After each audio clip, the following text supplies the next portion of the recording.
Gusto mo bang malaman kung papaano mag-invest gamit ang GCash sa halagang 50 pesos lang at kumita ng malaki? Gusto mo rin bang makapag-invest sa Facebook, Microsoft, Apple at iba pang international companies? Lahat ng yan at iba pang impormasyon sa GInvest ay ating tatalakayin sa video na ito. Kaya naman kung bagong viewer ka sa video na ito, huwag mong kalilimutang mag-share, mag-like at lalo't higit ang mag-subscribe dito sa aming channel.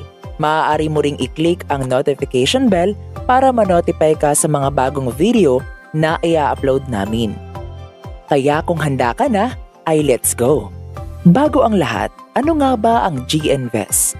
Ang GInvest ay isang feature sa GCash na kung saan pwede rin tayong mag-invest kahit gamit mo lang ang iyong cellphone. Ang aim lang naman ng GInvest ay matulungan at ma-expose ang mga tao, specifically ang mga Pilipino, sa investing. Dahil kadalasan kapag naririnig natin ang salitang investment or investing, ay ito ang mga pumapasok sa isip natin. Una, pangmayaman lang yan. So dito sa GInvest, hindi mo na excuse na kailangan mo pa ng 10,000, 20,000 pesos or more pa. Dahil dito sa GInvest, for as low as 50 pesos ay maaari ka nang mag-umpisang mag-invest. Ikalawa, scam yan. Alam naman natin or hindi talaga natin maikakaila na maraming scam na sa panahon ngayon dahil na rin siguro sa kahirapan ng buhay.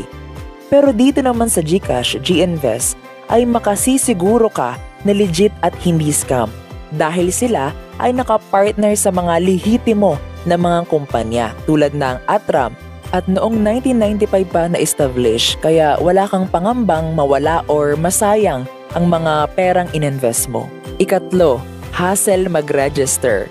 Since nga nasa app na ito sa cellphone ay hindi ka na mahihirapan pang mag-register dahil accessible na ito so hindi mo na need pang pumunta sa bangko o sa opisina ng isang stockbroker so kahit gabi or madaling araw ka pa mag-register ay okay lang. Kahit anong araw, okay lang rin. So, hindi ka na talaga mahihirapan pang mag-register. Madali lang din mag-register. Kailangan mo lang ma-verify ang GCash account mo using your valid IDs and selfie at kaya mong gawin yan wala pang 30 minutes. Ngayong alam mo na legit ang GInvest, saang mga funds ka nga ba pwedeng mag-invest dito? Dahil bukod sa mga local fund, ay maaari ka ring ma-expose na mag-invest sa global fund. So, unahin muna natin yung tatlong local fund. Una, Atram Peso Money Market Fund.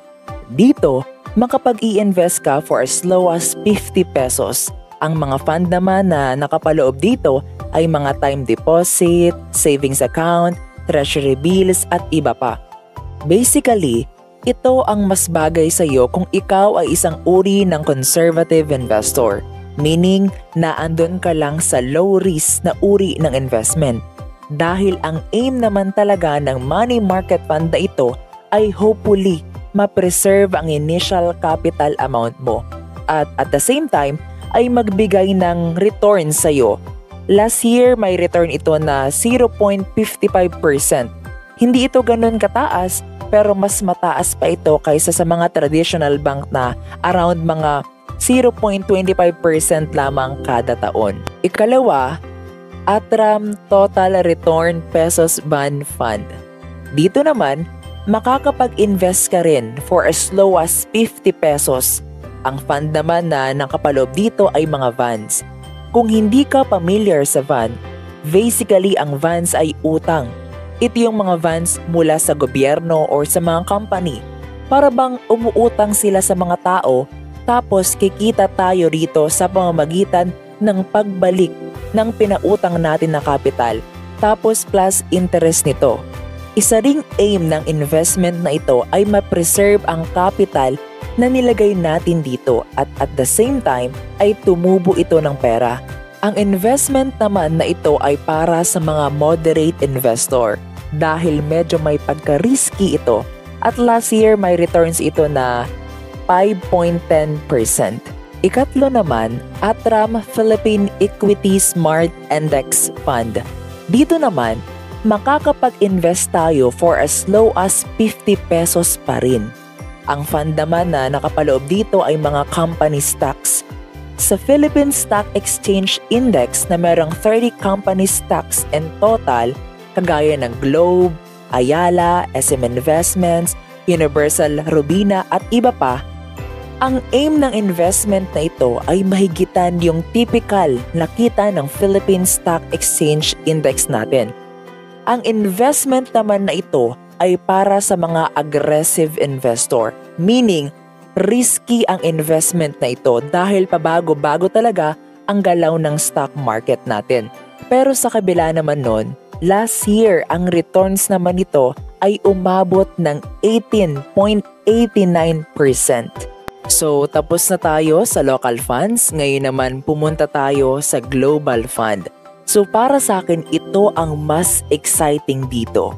Ika-4, Atram Global Technology Feeder Fund. Dito naman, makakapag-invest ka for as low as 1,000 pesos. Ang fund naman na nakapaloob dito ay mga equity na puro technology-based na companies tulad ng Microsoft, Apple, Samsung, Facebook at iba pa. So imagine, di ba? Kahit nasa Pilipinas ka pa ay pwede ka na ring mag-invest sa mga ganitong naglalakihang mga international company. Ang investment naman na ito ay para sa mga aggressive investor at ang returns naman nito last year ay tumataginting na 74.26%. Kalima, Atram Global Consumer Trends Feeder Funds. Dito naman, makakapag-invest ka for as low as 1,000 pesos rin. Ang fund naman na nakapaloob dito ay mga equities na based sa individual consumer needs na companies, kagaya ng Amazon, Alibaba at iba pa, na parehas higante sa larangan ng e-commerce at online shopping sa buong mundo. Biruin mo yun, pwede ka na rin makapag-invest sa kumpanya ng pinakamayamang tao sa buong mundo na si Jeff Bezos at sa company ni Jack Ma. Ang investment rin na ito ay para sa mga aggressive investor at ang returns naman nito last year ay tumataginting na 79.99%. So kung isa-summarize natin itong 5 investments na pwede mong paglagyan ng iyong pera sa GInvest, so una, meron tayong Atram Peso Money Market Fund. Ikalawa, Atram Total Return Peso Bond Fund. Ikatlo, Atram Philippine Equity Smart Index Fund. Ikaapat, Atram Global Technology Feeder Fund. At ang ikalima, Atram Global Consumer Trends Feeder Fund. Ang isang key takeaway ay kung gusto mo ng low risk of investment, ang katumbas din yan ay low returns. At kung gusto mo naman ng high returns, ito naman yung may high risk of investment. Kaya naman kailangan mong malaman kung anong uri ka ba ng investor at bago ka naman makapaglagay ng pera sa GInvest, ay sasagot ka muna ng questionnaire para mag-guide ka o malaman mo kung anong klaseng investor ka. At dito naman wala namang tama o maling sagot. Huwag ka ring mag-alala dahil wala pang 5 minutes ay matatapos mo na ito. So kahit naman lumabas doon na ikaw ay conservative investor, ay pwede ka pa ring mag-invest sa mga global fund na nabanggit kanina. Ngayong alam mo na kung ano yung mga ino-offer sa GInvest, bakit nga ba dapat kang mag-invest dito? Bakit dapat kang mag-invest at paano kumita ng milyon? Kaya naman dapat tayong mag-invest katulad dito sa GInvest ay para mapalago pa ang pera natin sa paglipas ng panahon at hindi lang ito masayang o mawala ng value. Lalo na kung itatambak mo lang sa iyong bangko or sa alkansya mo. Pero it doesn't mean na huwag na tayong mag-ipon. Syempre mahalaga pa rin ang pag-iipon. Pero syempre kung meron kang sapat na ipon or para sa emergency funds mo, ay kailangan yung ekstrang pera mo ay napapalago mo pa at okay lang kung hindi ganun kabilis ang paglago ng pera. Okay lang mabagal kasi hindi naman natin pwedeng i-rush ang mga bagay-bagay kasi possible na mapahamak o hindi pa tayo maging successful, di ba? Ang importante ay lumalaki ito sa paglipas ng panahon dahil meron tayong tinatawag na inflation kung saan tumataas ang mga bilihin natin kada taon at nawawalan ng buying power or halaga yung pera natin. Kaya yung 1,000 pesos worth ng produkto ay nabibili mo ng taong 1990 ay around 5,000 pesos plus na taong 2020. At kung hindi mo magagawang pataasin ang pera mo kada taon ay mawawala ng value yung pera mong hindi tumutubo at nagtatrabaho para sa'yo. Ang average pa naman ng inflation natin kada taon ay around 3%. So kung hindi mo mahihigitan yan kada taon ay matatalo ka ng inflation. Kaya importante na habang bata pa tayo ay natututo tayo mag-invest ng pera at palaguin na ito ngayon. At kahit may edad ka na rin ngayon ay hindi pa rin huli ang lahat, di ba? Tulad nga ng mga nabanggit natin sa mga nakaraan nating video na importante yung pay yourself first. Meaning, bago mo bayaran yung mga luho mo, mga bisyo mo, ay bayaran mo muna yung sarili mo. Paano mo gagawin yun? Sa pamamagitan ng pag-iipon at pag-i-invest muna bago ang lahat. Kaya naman sa pamamagitan ng app ay madali kang makakapag-register dahil sobrang accessible na ito.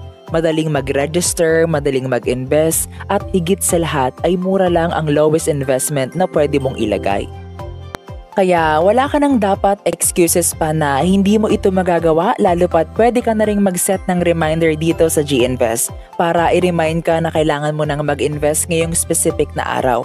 Maaaring every sahod mo yan ay nakakapag-invest ka na kaagad ng pera at dahil consistent ka sa pag-i-invest sa kahit anong halaga kada buwan, mapaliit man yan or mapalaki, ay may posibilidad na makapag-save ka at maka-invest ka na aabot sa 1,000,000 piso.